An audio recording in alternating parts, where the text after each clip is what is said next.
저는 인천 부평을 국회의원 박상원입니다. 어제 이미 한번 기자회견을 한 바 있습니다. 윤석열 정권의 국정원이 이재명 대표 피습 사건을 조직적으로 축소, 은폐, 왜곡했습니다. 뿐만 아니라 오늘은 존경하는 천준호 의원님과 함께 지난 대선 기간 동안 5월, 6월이죠.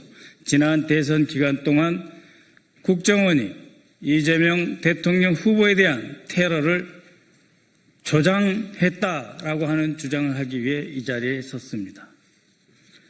존경하는 국민 여러분, 저는 어제 이 자리에서 윤석열, 김건희의 최측근이자 정치검찰 출신 김상민 전 국정원장 특보가 2024년 1월 발생한 이재명 대표에 대한 테러를 커터칼 미수, 커터칼 살인 미수, 즉 커터칼로 뭔가 했는데 아무 일도 일어나지 않았다는 식의 커터칼 살인 미수라고 축소 왜곡하는 보고서를 작성했다고 폭로한 바 있습니다. 오늘은 이러한 보고서에 더해서 국가정보원이 총리실 대테러센터에 더 이상 이재명 대표에 대한 피습 사건을 테러로 확정할 수 없다는 최종 보고를 함으로써 대선 기간에 이재명 대표에게, 이재명 대통령 후보에게 그렇게 많이 쏟아지는 테러 첩보에도 불구하고 오히려 테러를 방치하고 조장했다라고 하는 주장을 하고자 합니다. 이 핵심 주장을 하기 위해서 오늘 천준호 의원님께서 함께해 주셨습니다. 그러면 준비된 보도자료를 읽기로 하겠습니다. 지금 보시다시피 김상민 특보의 보고서입니다. 이 해당 보고서는 국정원 대테러국장이 국정원의 정상적인 법률 자문 조직, 즉 기획조정실 법률처를 무시하고 김건희 압력으로 임명된 김상민 특보에게 법률 검토를 요청하여 작성된 것입니다. 김상민 특보는 윤석열 탄핵 인용 하루 전인 지난 4월 3일 법원이 적시한 범행 도구인 등산용 칼을 문구용 커터칼이라고 하는 등 상식 이하의 용어를 써가면서 당시 제1야당 대표가 목숨을 잃을 뻔했던 엄중한 사건의 의미를 축소하는 보고서를 작성하여 대테러국에 보냈습니다. 이재명 대표님을 찔렀던 흉기와 동일한 칼을 공개합니다. 바로 이 칼입니다. 공공방송과 국민들의 미풍양속 해체 가능성을 있기 때문에 일단 칼 집에 넣었습니다만 그 실체는 이렇습니다. 바로 이 칼입니다. 이 칼과 문구용 커터칼이 같습니까? 전혀 다릅니다. 이렇게 문구용 커터칼로 마치 이재명 대표를 헤아려 했으나 아무런 일도 벌어지지 않았다라는 식의 보고서를 작성을 한 것이 바로 김상민입니다. 이 칼날의 길이는 12.1cm로 말이 등산용 칼이지 이 칼의 이름은 스트롱아미, 강력한 육군이라는 뜻이죠.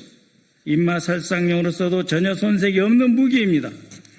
범인은 심지어 살상력을 더욱 높이기 위해 한쪽 면에만 서 있는 이 칼날의 반대편 부분을 갈아서 치명적으로 이재명 대표를 살해하기 위한 양날의 검으로 만들어서 실행에 옮겨서 이재명 당시 대표의 경정맥의 65%를 자르고 들어갔던 것입니다. 이 칼은 과거 박근혜 대표에 대한 테러 당시 사용된 것과 비슷한 문구용 커터칼입니다. 찌르기는 아예 불가능하고 조금만 힘을 줘도 부러지는 무기로 쓸 수 없는 사무용품에 불과합니다. 제정신이라면 어떻게 이 두 칼을 같은 칼이라고 할 수 있습니까? 그것도 국가 최고 정보기관인 국정원 보고에서 말입니다. 어제 밝힌 대로 이재명 대표에 대한 명백한 테러 사건을 테러로 지정하지 않기 위해 커터칼이다 라고 커터칼 미수로 왜곡 축소하도록 한 조태용 전 국정원장과 김상민 전 특보 그리고 국정원 전 테러국장에 대해서는 직권남용, 허위 공문서 작성 및 행사 그리고 정치관여 혐의로 고발할 예정입니다. 그때 사건 현장에 함께 있었던 천진호 의원님의 추가 보고입니다.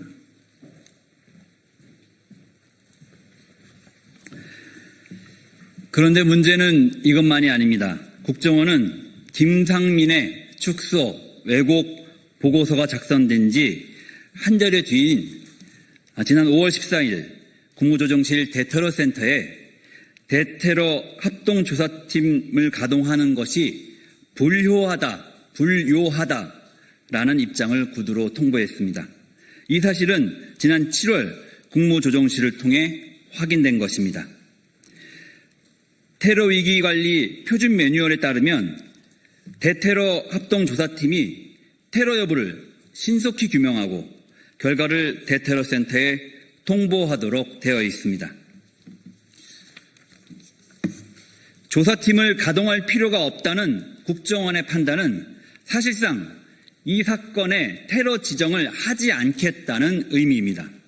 결국 윤석열 정권 국정원은 대법 선고가 난 뒤에도 사건을 3개월 넘게 끌다가 대선 직전 김상민의 축소 왜곡 보고서를 바탕으로 이 사건이 테러에 해당되지 않는다는 결론을 내리고 은폐하려 했던 셈입니다.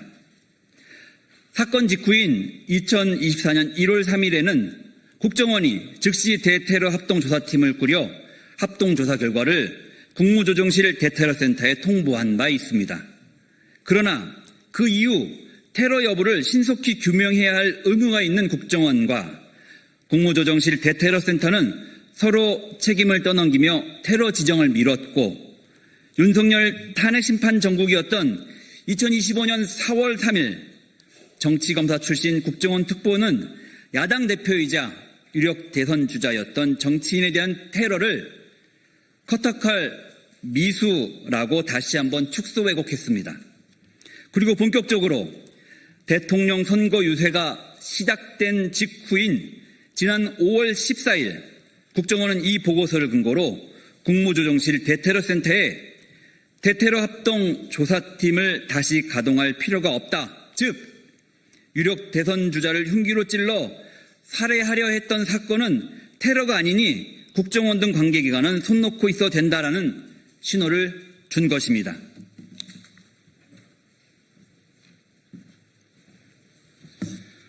네, 이 때문이었을까요? 지난 대선 유세 직전부터 이재명 대통령 후보에 대한 테러 위협이 급증했고 그럼에도 불구하고 정치적 균형을 맞춘다면서 여야에 동일하게 파견된 경호팀만으로는 위협 대응이 불가능해서 저희 민주당은 자체적으로 경호 지원팀을 편성해서 대선이 끝날 때까지 한시도 긴장을 늦출 수가 없었습니다. 유권자들이 후보자의 얼굴을 잘 볼 수 없다며 불만을 터뜨려도 꼭꼭 숨으려 한다는 상대 후보 측의 네거티브 공세에도 불구하고 저희는 방탄연단과 방탄유리로 후보를 지켜야 했습니다. 국정원 특별보좌관의 커터칼, 사무용 커터칼 미수 보고서는 내란으로 나라를 뒤집어 놓고 치러지는 대통령 선거에서 도저히 이길 가망이 없자 상대 후보, 즉 이재명 후보에 대한 테러를 유도해 제거하려는 참으로 무서우면서도 치졸한 내란 장당들의 책동이었던 것입니다. 2024년 1월 2일 이재명 대표에 대한 테러가 발생했을 때 국정원은 부산지부, 군 및 경찰 관계자를 구성해 대테러 합동조사팀을 소집하여 출동시켰습니다. 테러 여부를 조사하기 위해 출동했다는 이들은 경찰이 살인미수로 수사하겠다는 말만 듣고 현장에서 철수했다고 합니다. 말도 안 되는 소리입니다. 대테러 주무기관인 국가정보원이 설사 경찰에서 살인 미수로 수사한다고 해도 전문성과 정보를 바탕으로 독립적으로 테러 해당 여부를 판단해야 한다는 국가정보원이, 그래서 테러 방지법이 그토록 필요하다고 했던 국정원이 경찰의 말만 듣고 스스로의 권한을 포기한 것이라고 하니 도대체 말이 되는 소리입니까? 국정원의 역사에 이런 일이 있었습니까? 간첩 잡으러 갔다가 경찰이 간첩 아닌 것 같다 하면 물러납니까? 권한을 달라고 테러 방지법에서 그토록 아우성쳤으면서도 정작 이재명 대표에 대해서만 그 권한을 사용하지 않았던 것은 무슨 이유입니까? 뿐만 아닙니다. 국정원 대테러 상황실은 당시에 피습 사건 상황 보고에서부터 이 사건을 축소 왜곡하였습니다. 소방일보입니다. 소방청의 소방일보. 여기에서는 소방사고 상황 보고서로서 목 부위에 1.5cm 열상이라고 현상 유지의 보고 내용을 작성되어 있습니다. 그런데 국정원의 대테러 상황실에서 발생한 대테러 종합 상황실 제2보에는 60, 70대 노인이 과도로 찔렀고 출혈량이 적은 상태이며 소방에서 목 부위 1cm라고 열상으로 추정한다, 이렇게 되어 있습니다. 범인을 노인으로 찌르기로 개조된 전투용 칼을 과도로 목 부위 경정맥이 끊길 뻔한 상황을 출혈량이 적다며 상황의 심각성을 왜곡하고 축소한 것입니다. 이 대표의 옷입니다. 이 과도로 인해서 찔린 상처로 흥건히 젖은 와이셔츠입니다. 이게 어떻게 출혈량이 적은 것입니까? 국무조정실 대테러 종합상황실은 과도와 입마살상용 칼도 구분 못하는 아마추어들입니까? 도대체 누구의 지시를 받고 상황을 왜곡하고 축소하였던 것입니까? 저희 민주당에서는 당시 사건을 의도적으로 축소했다고 총리실 공무원을 고발하자 윤석열 정부의 경찰은 대테러 상황실에서 전송한 문자는 경찰 상황팀이 작성한 문자 내용을 그대로 받아서 전송한 것이다 하며 무혐의 처분하였습니다. 바로 그러한 국가정보원이 야당 대표이자 유력 대선 주자를 정치적으로 죽이려 했던 그런 의도가 없고서야 이렇게 보고서를 작성할 수 있습니까? 현장 증거 인멸 사진입니다. 현장에 출동했던 대테러 종합조사팀은 서둘러 혈흔을 제거하도록 지시하는 등 증거인멸에 관여했습니다. 이 판례를 보시면 사실 동영상이 있습니다만 젊은 남성의 지시로 물을 뿌리고 바닥을 열심히 닦는 경찰관들의 모습이 그대로 들어있습니다. 사람이 많이 다니지도 않는 가덕도 신공항 건설 부지 현장에서 핏자국, 혈흔을 사건 발생 몇 시간 만에 서둘러 지워버리는 이유가 무엇입니까? 대테러 합동조사팀이 사건을 왜곡하고 축소한 것도 모자라 증거인멸을 지시한 것입니다.